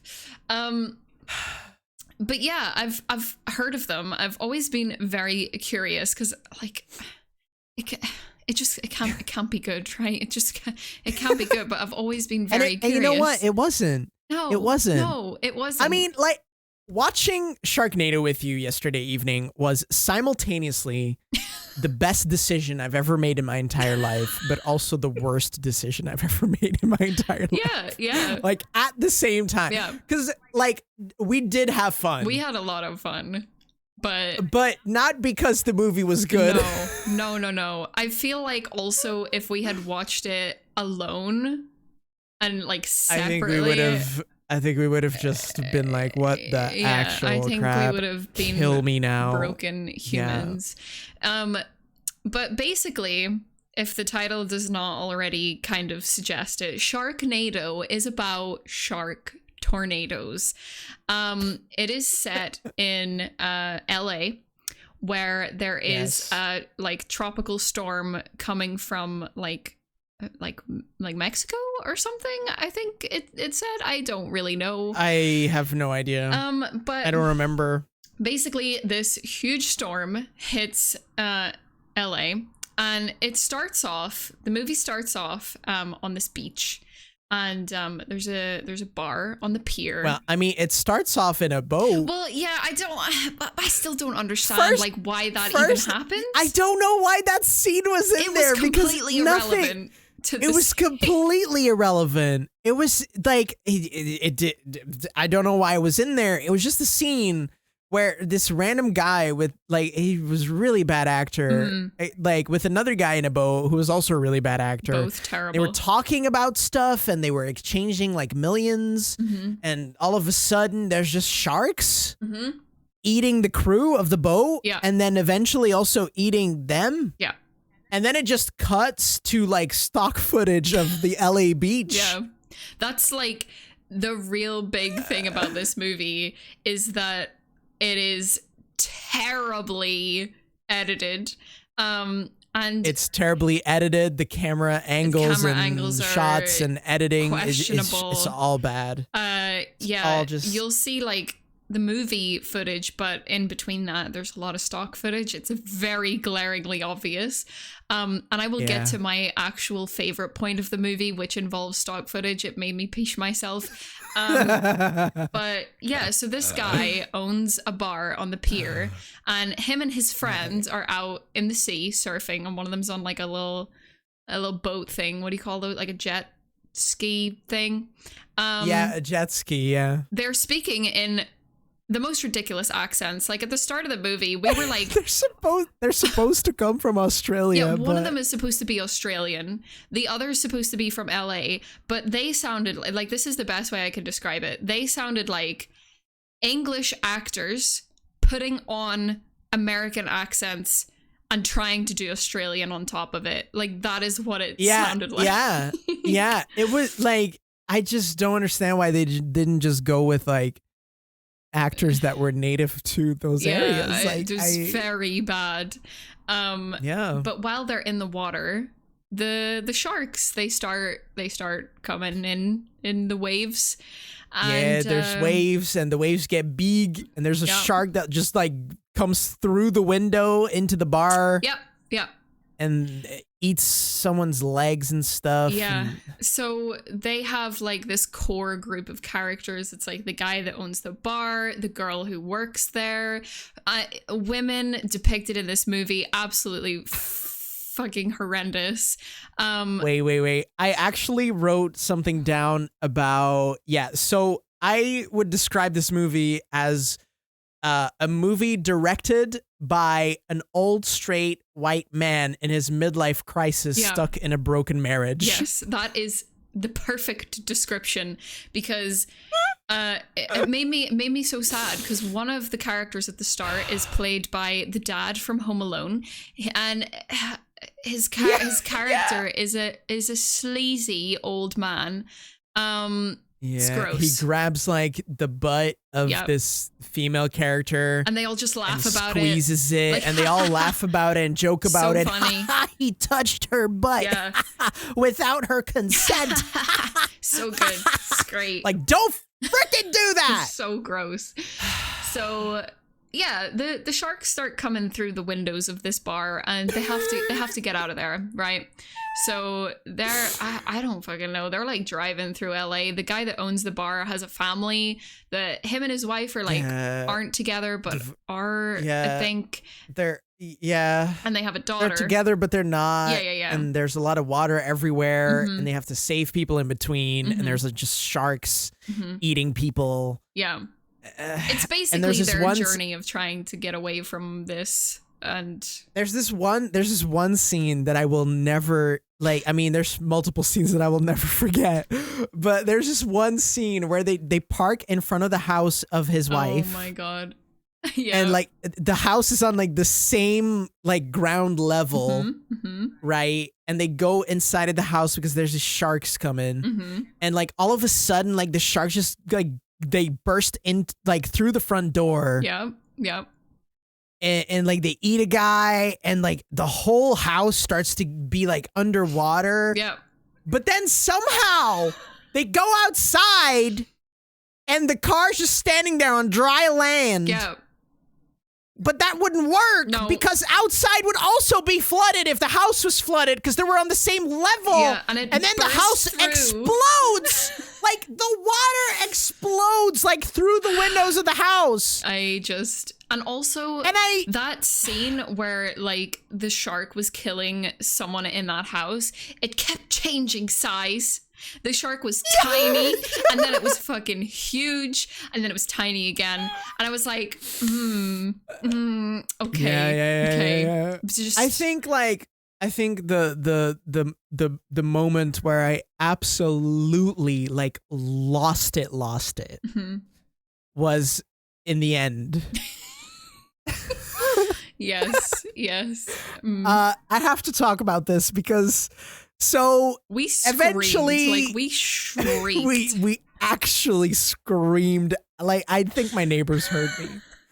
But like near the end, there's 3 sharknadoes, and they made these makeshift bombs to throw inside of the sharknadoes, and then they explode, and then the sharknado just stops being a thing. Apparently that is how. And like with the last bomb, something goes wrong, and like for some reason, this lady in the helicopter isn't wearing her seatbelt, and like this shark jumps out from a sharknado onto the helicopter. And then like the lady falls out of the helicopter, and a different shark like catches her like midair. Yep. And we're like, yeah, this character is dead. Yeah. And like none of the other characters, like they've hung out with this person, they know this person. None of them, they don't care, seem to give a shit. They do not give a shit. And then like near the end, like they kill this final sharknado. Would you stop Bullen? Bullen is on my desk and he's being an annoying little shit. Near the end of the movie, like they destroy this last sharknado. Yeah. And there's this one great white shark flying through the air. Huge. And like right at the main character's daughter. Mm-hmm, mm-hmm. And like the one shot, the shark is like almost gonna bite her. Mm-hmm. And then the next shot is him pushing his daughter besides picking up a chainsaw that he found somewhere and like making himself ready. And then he listen to this. He jumps inside of the shark. Yep. Right into its mouth. Right into his mouth. Mm-hmm. And like the other family members are just like looking at it, like at the shark on the ground. They just witnessed like the father and the husband like being eaten by this great white shark. Mm-hmm. But they also suddenly see like some movement in the shark's belly. And we were just like, he's gonna chainsaw his way out. He's gonna chainsaw his way out. And we didn't want to believe it, but then it happened. It did. There's just like, but the proportions didn't like match like at all, because suddenly this shark was like a whale. Yeah, it suddenly looked like it was the size. It was the size of a freaking whale, and this tiny chainsaw like comes out, and then like this guy comes out like covered in blood, and you know what happens next? He drags out the lady that was eaten by a shark before. He drags her out. He drags her out, and she's still alive. Just so happened that it was the same shark. The same shark that ate her. And she was whole, not eaten. She was whole, not eaten. And still alive.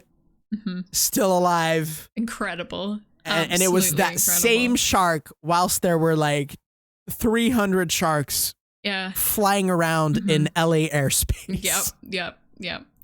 And we shrieked, and honestly, it was simultaneously the worst and best moment of a movie because of the absolute joy that I felt when this happened. I think I actually passed away. Yeah. I think I actually passed away yesterday. I also have to think about this one shot where the camera like flies over LA, like over the rooftops, and you just see random sharks on rooftops. Yeah. Just chilling, just hanging out. And it's just, and there's no sharknado nearby or whatever. No, the sharks are just like on top of those buildings. Yeah. So like, what did you want to say about like the stock? Yeah. Like, so two of my favorite moments in this movie were, first of all, there's a character who is in a school bus full of kids, and they detour for a second, and they have to like rescue these kids because they're like hanging off like a bridge or something. So they pull them all up, and they pull like the teacher up, right?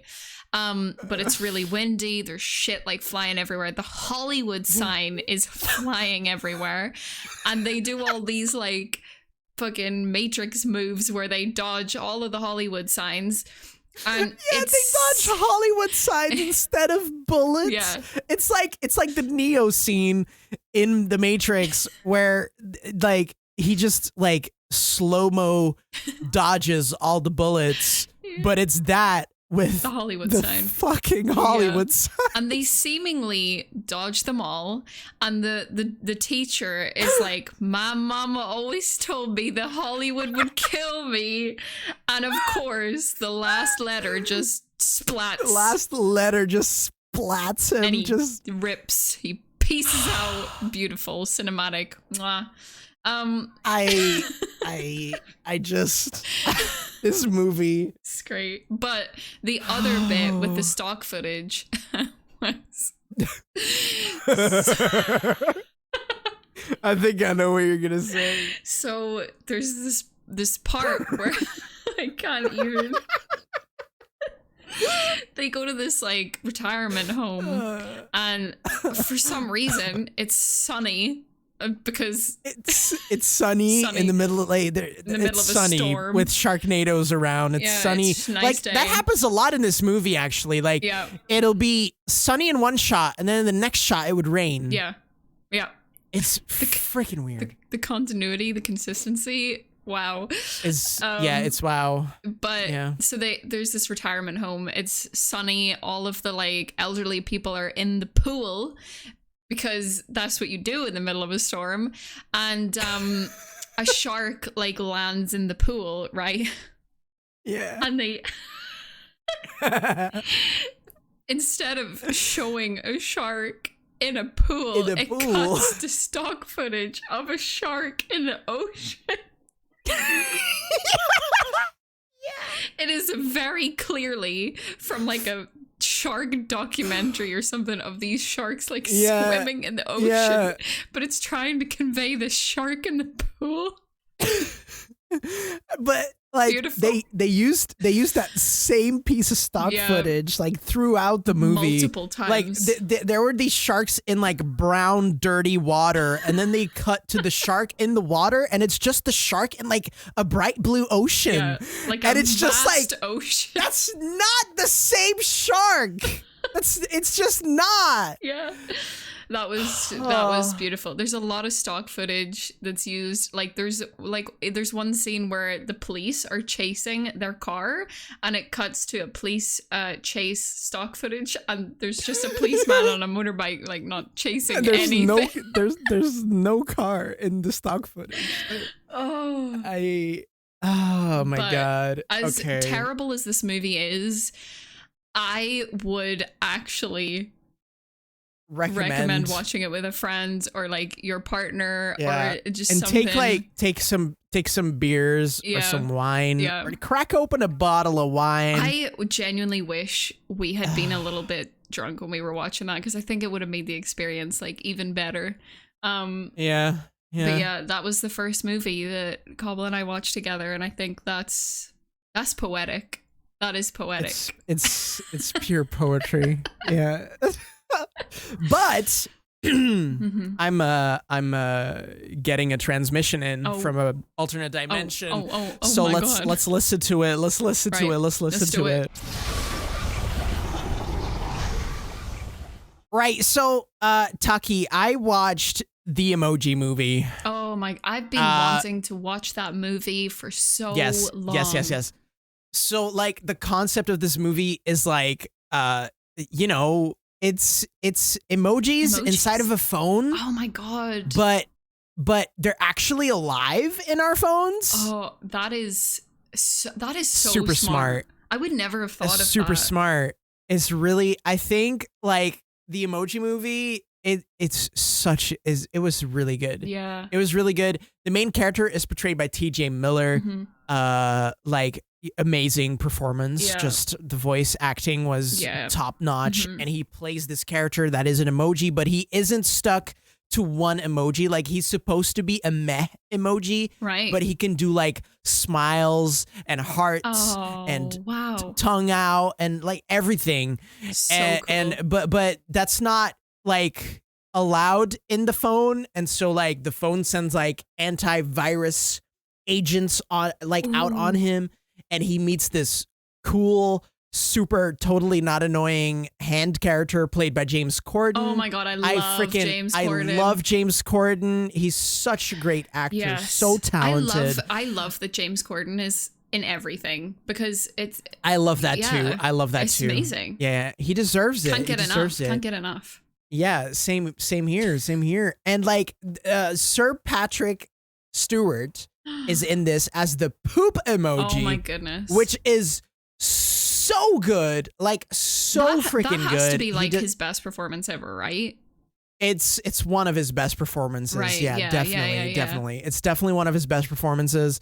The animation is top notch. I have never seen better animation in an animated movie ever. Wow. Like Pixar, make way, because the Emoji Movie franchise is here now, and it is magnificent. It's gonna take over. Like yes, they go through like the internet and they incorporate like Facebook and Snapchat and Twitter and YouTube and Instagram and stuff. Like they put that all ideas. in here. Yeah. Like it's beautiful. The humor, like I laughed so much. Yeah. It's such a good, like it's a really good like animated comedy movie about emojis. And I honestly think that the Emoji Movie is my favorite animated movie of all time. Wow. That makes sense because it just sounds so smart, like such an original concept for a movie. Absolutely. And like emojis. I love emojis. Yeah, exactly. Who doesn't, right? It's great. Mm-hmm, it's great. Mm-hmm. And I'm telling you, like kids will also love it, but some of like the deeper themes in the Emoji Movie, they'll probably not get them, but then the adults will like really take away some really like some solid good life lessons for adults as well. Totally. In the Emoji Movie. The Emoji Movie. Yes. I gotta watch that. I've been wanting to watch it for a long time. This has solidified it now. I gotta watch the Emoji Movie. There's also a movie that we watched together. Yes. Very exciting. A movie that has arguably the best intro to a movie ever. Yeah, because it like on a boat. So like a lot of the time you can feel a little bit lost with like intros to movies, like where is this going? What is this? This movie, like that scene plays like a very vital part in the whole movie. Yes. Yes, and like I think like it's also like really like a metaphor because the movie starts out with these two people on a boat like trading money for information and stuff and like in the end like there's just sharks just seemingly out of nowhere just like flying over the boat, killing teammates and flying through windows and stuff like that and they just eat them. And I think that's a really nice like message that money will not make you happy. It'll just attract like the sharks. It's really smart and really well done. Brings me to my next point. The CGI in this is Oscar worthy. This is the best CGI that I have ever seen in my entire life. It's really mind-blowing. Like you have to actually experience it to get the full, understanding of how incredible, like it's just like everything looks so realistic. Like, because Sharknadoes, I mean, let's be honest, it's not going to happen, but like it like after seeing this movie, like I think it might, definitely. Like it's really freaking epic. It's realistic. It's really freaking epic. So realistic. The acting too, Oscars. Like the entire cast deserves Oscars. Absolutely. The actors that did like two of the main characters had like these really real Australian accents and I looked it up and they're not Australian and like the accents are the talent to be able to do that. Yeah. It's insane. Wow. It's insane. And like I love how there's just this one guy warning like in the water warning everyone to get out of the water for the sharks while staying inside the water himself. And I think that was like a really powerful message. Very, very powerful. To portray like the strong, independent man, you know? Yeah. And we really need to see more of that. Definitely. And also, everybody was just chilling on the beach. And I think that symbolizes just bravery. Like they were like, we don't care about these sharks. We're not going to move until the very last second.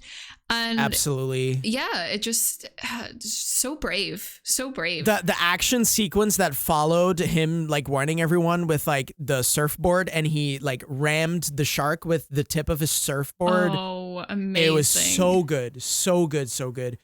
Refreshingly directed. Yes. The way women are depicted in this movie is revolutionary. So revolutionary. Like they're so objectified. It's It's never been done before, I don't think. Never been done before. It's really, really interesting stuff. There's also like just random explosions that happen for like no reason. And I think that just adds to the fun of it. Like, that's just really cool. Yeah, and also I think like those explosions that happen just for no reason, you might think they'd happen for no reason, but I think they play into like the metaphor of the movie. Oh, yeah. Where sometimes like unexpected things that you think like, okay, this is never going to happen. Like those things happen. They do. And I think this movie like really thought about that and displayed that really, really well.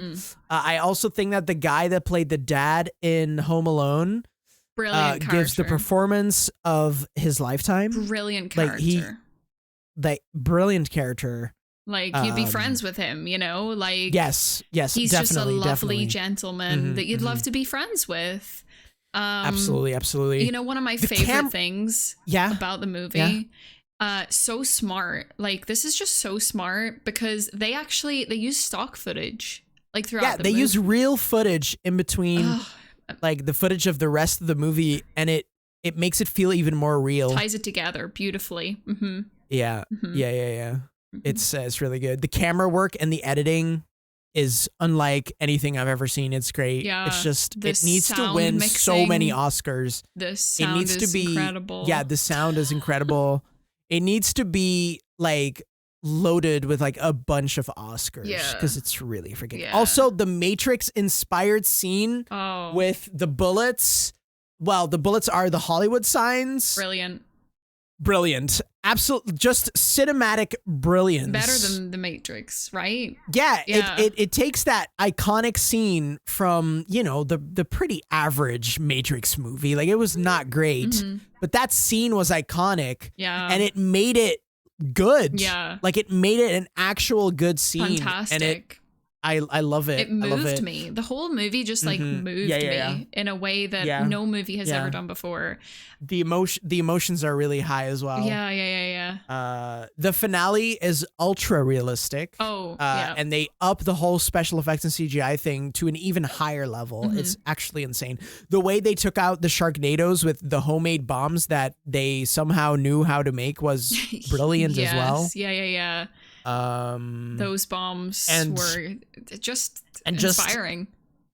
Yeah, and the way the main character then cut himself out of the biggest shark ever with a chainsaw, tiny chainsaw. And then the plot twist. Yeah, and then the plot twist of this lady that was eaten before was also inside of that shark, and he saved her by dragging her out of that open wound. Right. It was like so unexpected. I didn't see it coming, and like. Just the chances that he could find. This is just so smart. Like, we were like, oh my God. Yeah. Like, that is the plot twist that we were waiting for. I honestly also think that is a metaphor for life, that sometimes you think something has happened, but the opposite is true. And yes. like, here it was with this lady is dead, but in fact she isn't, or she wasn't. Yeah. And you know, life takes unexpected ways. And I think Sharknado is just like a big like reference to life in general. Yeah. And I think that's a really, really beautiful message. Beautiful. And I love it. Can't wait to watch all probably, of them. But it's probably like one of my favorite movies of all time. Yeah, same. It's like right up there for sure. It was a great time. Would recommend everybody watching it because you're just going to love it. And yeah, great. 10 out of 10. Great. 10 out of 10. Absolutely.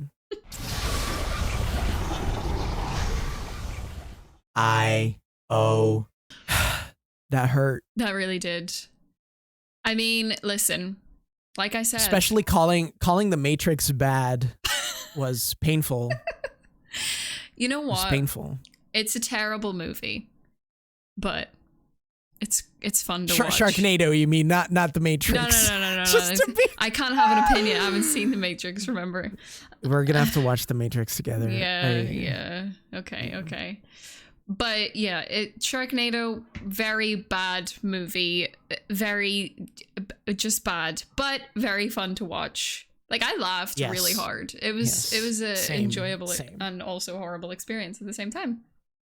Well, Katie, I think we've arrived again at the end of the episode. We have, and I want to just thank our listeners for listening to this week's episode. Yeah. Thank you so much. If you want to get in touch with us, we have an Instagram at Ackshully. Yeah, we have a Twitter at Ackshully. Yeah, we have YouTube comments on the YouTube versions of our podcast. Feel free to let us know things, your opinions on things, how you see things, what you think of movies, and all the stuff, all the other stuff that we've discussed. You can all send us DMs and stuff, and it's all good. I would love to know the movies that y'all who are listening love that are perceived as bad, because there's no shame. If you love a movie, if you love one of the movies that we didn't enjoy, would love to hear about it. Would love to hear it. Yeah. So yeah, I was Cobble. You can find me on everything at Mr. Cobble Wobbles. And I was here with my wonderful, amazing, beautiful co-host. I am Katie. Thank you. And you can find me everywhere at Hitano Crossings. It was very fun. Thanks for listening. Yes. And also, if you enjoyed this episode, feel free to leave us a little review, because that's really nice, and we'd love to know what you think of the episode so far, the podcast so far. Let us know if you're enjoying it.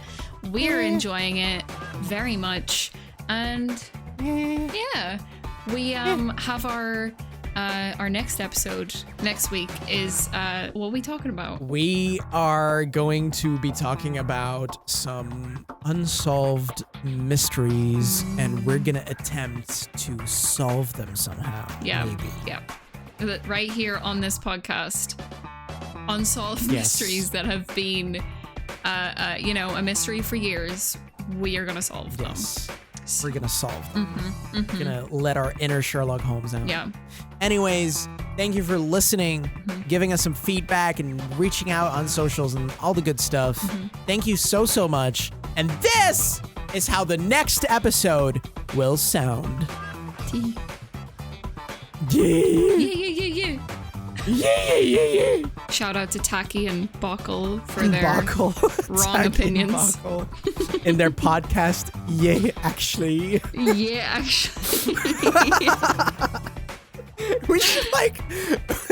we should do a spin-off podcast.